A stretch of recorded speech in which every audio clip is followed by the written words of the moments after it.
Healthy ആണെന്ന് വിചാരിച്ചിട്ട് ഇപ്പൊ ഡയറ്റ് കോക്ക് പോലെയുള്ള 0 കാലറി കുറെ സോഫ്റ്റ് ഡ്രിങ്ക്സ് ഇന്ന് മാർക്കറ്റിൽ അവൈലബിൾ ആണ്. യഥാർത്ഥത്തിൽ ഇത് ഹെൽത്തി ആണോ? അത് വളരെ ഇമ്പോർട്ടന്റ് ആയ ഒരു ഡൗട്ടാണ്. കാരണം ഷുഗർ ഫ്രീ ഉപയോഗിക്കുമ്പോൾ കാലറി കുറവാണ് എന്നുള്ളത് സത്യമാണ്. പക്ഷെ അതിൽ വളരെ പ്രധാനപ്പെട്ട വേറൊരു പ്രോബ്ലം ഉണ്ട്. കാരണം നമ്മുടെ ഈ ശരീരത്തിൽ ഇൻസുലിൻ വരുന്നതൊക്കെ പല ഫേസ് ആയിട്ടാണ്.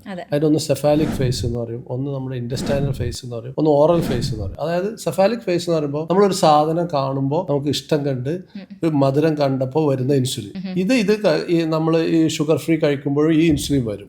പക്ഷേ ഈ ഇൻസുലിന് വർക്ക് ചെയ്യാൻ ഉള്ളിൽ ഷുഗർ ഇല്ല. അങ്ങനെ ആവുമ്പോൾ എന്ത് ചെയ്യും, ഇത് ഇൻസുലിൻ റെസിസ്റ്റൻസ് കൂടും. കാരണം ഈ വരുന്ന ഇൻസുലിന് ആക്ട് ചെയ്യാൻ അവിടെ ഗ്ലൂക്കോസ് ഇല്ല. അപ്പോൾ ബോഡി തന്നെ ഒന്ന് നെഗറ്റീവ് ആവും. കാരണം ഈ ഷുഗർ കിട്ടുമ്പോഴാണ് ഇതിനൊരു നെഗറ്റീവ് ഫീഡ്ബാക്ക് കിട്ടിയിട്ട് ഈ ഇൻസുലിൻ നിൽക്കുക. അതിന് കിട്ടാനില്ല. അപ്പൊ നമ്മുടെ ശരീരത്തിൽ ഇൻസുലിൻ ഭയങ്കരമായിട്ട് കൂടും. ഇത് ഇൻസുലിൻ റെസിസ്റ്റൻസ് കൂട്ടും, ഒബീസിറ്റി തടി കൂട്ടും, പിന്നെ ഫാറ്റി ലിവർ കൂട്ടും. കാരണം വെറുതെ വന്ന ഇൻസുലിന് നമ്മുടെ ലിവറിൽ ആക്ട് ചെയ്തിട്ട് അതും ഇൻസുലിൻ റെസിസ്റ്റൻസ് കൂട്ടും. അപ്പൊ നമ്മുടെ ഈ low calorie sweetness sugar direct കൂട്ടില്ലെങ്കിലും ഒബീസിറ്റിയും ഫാറ്റി ലിവറും പിന്നീട് ഡയബറ്റീസും വരാനുള്ള ചാൻസ് കൂട്ടും. അതുകൊണ്ട് എല്ലാ ഡയറ്റ് കോക്കും അത്ര സേഫ് അല്ല. ഓക്കെ, അപ്പൊ അത് നല്ലതല്ല. ഫൈൻ.